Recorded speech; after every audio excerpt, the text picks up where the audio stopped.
From the strict rules athletes have to abide by, to the controversial decision to evict athletes from the village after their events, here's what it's really like at the Olympic Village.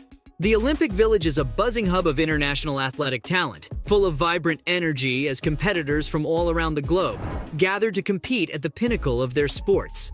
But behind this facade of unity and sportsmanship lies a strict set of rules that athletes must adhere to ensure fair play and the well-being of all those involved in the event. For instance, one of the most talked about rules at the Tokyo 2020 Games was the no mandate.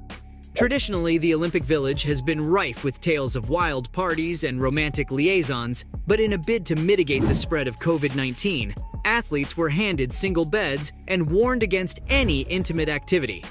Damn, that must have been a tough pill to swallow.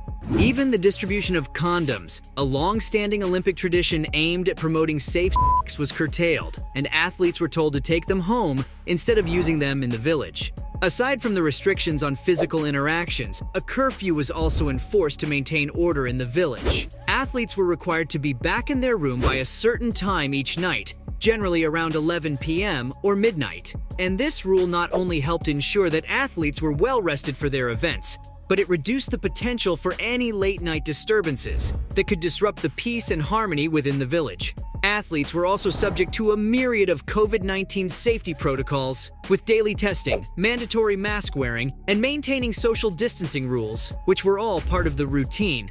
They were also discouraged from mingling with athletes from other countries, or venturing out into the city to sightsee or dine. It's like they were under house arrest. There were also specific rules related to dining, and to ensure that everyone received their meals, the dining halls worked on a schedule with athletes assigned specific times to eat.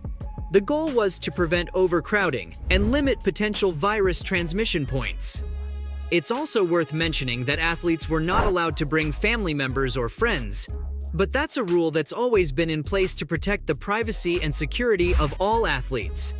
While these regulations might seem strict, they're a key aspect of maintaining the safety and smooth operation of the Olympic Village.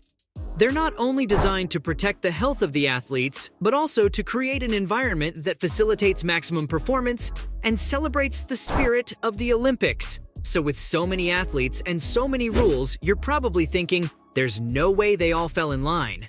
And you're exactly right. Throughout the history of the Olympic Games, there's been no shortage of those who broke the rules in the otherwise orderly environment of the Olympic Village. A notable instance occurred during the 2020 Tokyo Olympics, where athletes' transgressions led to police investigations and severe consequences for those involved. During the 2020 Games, a late-night drinking party in the Olympic Village made headlines after violating multiple COVID-19 protocols. Athletes from multiple countries were involved, and while drinking alcohol was not strictly prohibited in athletes' private rooms, drinking in groups or public areas was strictly forbidden. The Tokyo Olympic Committee took serious offense at the rule violations, especially given the heightened need for safety protocols amid the ongoing pandemic. One of the teams that were busted was the Australian team, and the athletes involved were reprimanded and issued warnings for their behavior from the Australian Olympic Committee for their shenanigans. The exact nature of those sanctions was kept confidential, but they underscored the significance of abiding by the rules within the village. And although we're still hazy about the details of the incident, we have more than enough information on our next incident. During the same games, 2 Georgian judo athletes were expelled from the games after leaving the Olympic Village to sightsee. It was a clear violation of the rules designed to create a COVID-19 safety bubble around the athletes and the staff. Many felt it was a harsh punishment for the violations that were committed. But these instances are a stark reminder that the Olympic Village wants to provide a safe environment for all athletes from around the world, and that it's not a free-for-all or some college frat party. Athletes are expected to respect the rules in place, not only for their safety, but for the benefit of all those present at the games. And those who break these rules must face the consequences. Otherwise, what's the point of the rules in the first place? It also demonstrates the spirit of fair play and respect that extends beyond the competition arenas and into the heart of the Olympic Village itself.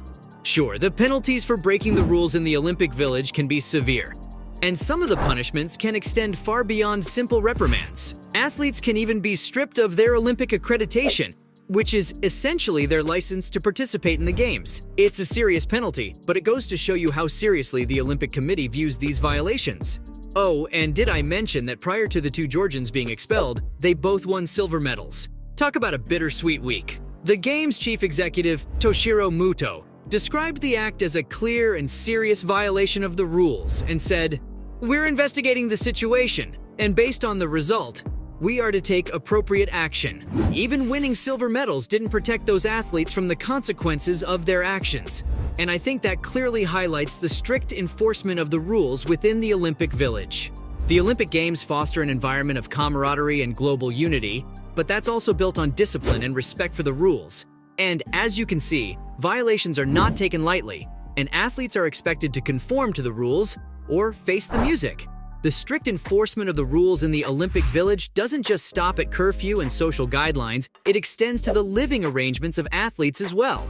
For example, during the 2020 Games, an unexpected decision to evict athletes from the Olympic Village once they'd completed their events caused quite a stir within the sporting community. Australian news outlet The Sydney Morning Herald said that Aussie swimmer named Kate Campbell, a four-time Olympian, expressed her disappointment with the decision and called it really upsetting. The reason athletes were evicted was to manage crowd control and health risks, and the Olympic Committee felt they had to limit the number of people in the village at any one time. Despite their reasoning, athletes felt the eviction was an insult to the spirit of the Games and put a real damper on their Olympic experience. The Olympics isn't just about competing in sporting events, it's also about the unique social and cultural experience of mingling with athletes from diverse nations. But with the rules becoming increasingly strict and the threat of eviction hanging over their heads, athletes' experiences within the village are changing drastically, and it's prompting questions about what the future of the Olympic Village will look like. With COVID-19 no longer being as big of an issue as it was a few years ago, there's some serious questions about the positives and negatives when it comes to these strict rules. Questions like, does the Olympic Committee do away with these rules?